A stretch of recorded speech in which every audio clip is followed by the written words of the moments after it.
رب کائنات قرآن مجید میں ارشاد فرماتا ہے، یا ایھا الذین آمنوا کتب علیکم الصیام کما کتب علی الذین من قبلکم لعلکم تتقون۔ اے ایمان والو، تم پر روزے فرض کیے گئے ہیں جس طرح تم سے پہلے لوگوں پر روزے فرض کیے گئے تھے تاکہ تم پرہیزگار بن جاؤ۔ اب یہاں پر ذرا غور کیجئے کہ اگر اللہ رب العزت براہ راست ہی فرما دیتا کتب علیکم الصیام کہ تم پر روزے فرض کیے گئے ہیں، یہ نہ فرماتا یا ایھا الذین آمنوا کتب علیکم الصیام، یعنی رب کائنات یہ نہ فرماتا کہ اے ایمان والو، اے مومنو، تم پر روزے فرض کیے گئے ہیں، صرف یہی فرما دیتا کتب علیکم الصیام کہ تم پر روزہ فرض کیا گیا ہے، تو ہماری کیا مجال تھی کہ ہم انکار کرتے۔ ہم تو رب کائنات کے حکم کے پابند ہیں، لیکن رب کائنات نے پہلے ہمیں اپنے نام سے مخاطب کیا، فرمایا یا ایھا الذین آمنوا، اے ایمان والو، اے مومنو، تم پر روزے فرض کیے گئے۔ مومن اللہ رب العزت کا اپنا نام ہے،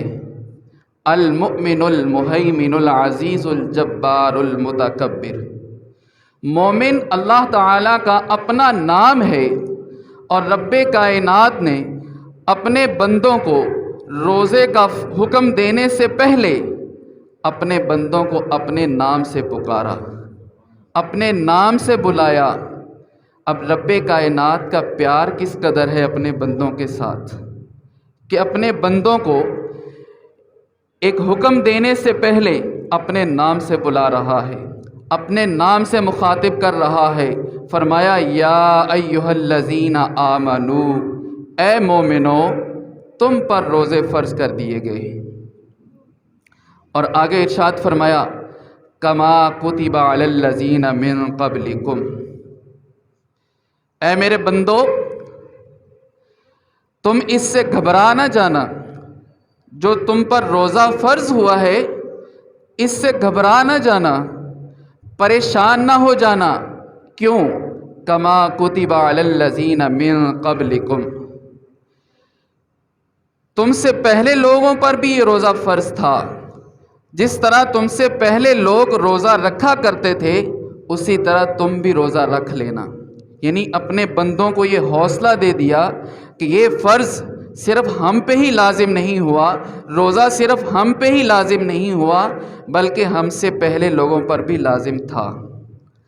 یہ حکم دے کر اپنے بندوں کو یہ حوصلہ دے دیا، یہ دلاسا دے دیا کہ پریشان نہ ہو جانا، گھبرا نہ جانا کہ روزہ ہم کیسے نبھائیں گے، کیسے رکھیں گے، یہ دلاسا دے دیا۔ جیسے ہم بھی، ہمارے معاشرے میں بھی یہ چلتا ہے، مثال کے طور پر کوئی بچہ کسی کام کو نہیں کر رہا ہوتا تو اسے دلاسا دیا جاتا ہے کہ دیکھیں فلاں بچہ بھی تو کام کر رہا ہے نا، وہ کر رہا ہے تم بھی کر سکتے ہو۔ تو گویا کہ رب کائنات امت مسلمہ کو یہ دلاسا دے رہا ہے، رب کائنات اپنے بندوں کو یہ حوصلہ دے رہا ہے کہ اس فرضیت سے، روزے کی فرضیت سے گھبرا نہ جانا، پریشان نہ ہو جانا۔ کما کتب علی الذین من قبلکم، تم سے پہلے لوگ بھی روزہ رکھا کرتے تھے، تم سے پہلے لوگوں پر بھی روزہ فرض تھا، جس طرح وہ روزہ رکھا کرتے تھے تم بھی رکھ لینا۔ اور کما کتب علی الذین من قبلکم، یہ جملہ ارشاد فرما کر رب کائنات نے اپنے بندوں کے دلوں میں یہ جذبہ پیدا کر دیا، اپنے بندوں کے دلوں میں یہ شوق اور ذوق پیدا کر دیا، اس جملے نے بندوں کے دلوں میں ایک تڑپ پیدا کر دی کہ اگر ہم سے پہلے لوگ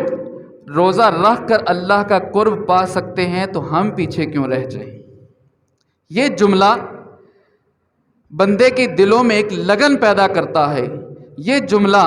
امت مسلمہ کے ایک بندہ مومن کے دل میں یہ جذبہ اجاگر کرتا ہے، اس کے دل میں یہ شوق اور ذوق پیدا ہو جاتا ہے کہ اگر ہم سے پہلے لوگ روزہ رکھ کر اللہ کے قرب میں پہنچ سکتے ہیں تو ہم پیچھے کیوں رہ جائیں،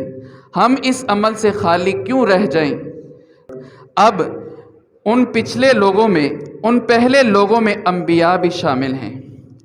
پہلے لوگوں میں انبیاء بھی شامل ہیں۔ اگر یہ تصور کر لیا جائے کہ تمام انبیاء کرام بھی روزہ رکھا کرتے تھے، یہ تصور ایک بندہ مومن کے دل میں ایک اور تڑپ پیدا کر دیتا ہے۔ اگر یہ تصور کر لیا جائے کہ تمام انبیاء کرام بھی روزہ رکھا کرتے تھے، اس تصور سے دل میں ایک اور جذبہ پیدا ہو جاتا ہے، ایک اور تڑپ پیدا ہو جاتی ہے، ایک اور ذوق اور شوق پیدا ہو جاتا ہے کہ اگر ہم بھی اس عمل کو کریں گے، اگر ہم بھی روزے کو پابندی سے رکھیں گے تو تمام انبیاء کرام کی سنت کو پالیں گے۔ اس لیے رب کائنات نے فرمایا کما کتب علی الذین من قبلکم، جس طرح تم سے پہلے لوگوں پر روزہ فرض تھا اسی طرح تم پر بھی فرض کر دیا گیا ہے۔ عزیزان محترم، رب کائنات نے مزید ارشاد فرما کر اپنے بندوں کو یہ حوصلہ دیا، اپنے بندوں کو یہ دلاسا دیا، فرمایا ایاما معدودہ، اے میرے بندو پریشان نہ ہو جانا، گھبرا نہ جانا، گنتی کے چند دن ہی تو ہیں، گنتی کے چند دن ہی تو ہیں جو تم نے روزے رکھنے ہیں، بہت جلدی گزر جائیں گے۔ اس لیے جب رمضان المبارک کا مہینہ آئے تو ذوق اور شوق کے ساتھ رمضان المبارک کے روزے رکھا کرو، ذوق اور شوق کے ساتھ، لگن کے ساتھ رمضان المبارک کے روزے باقاعدگی سے رکھا کرو۔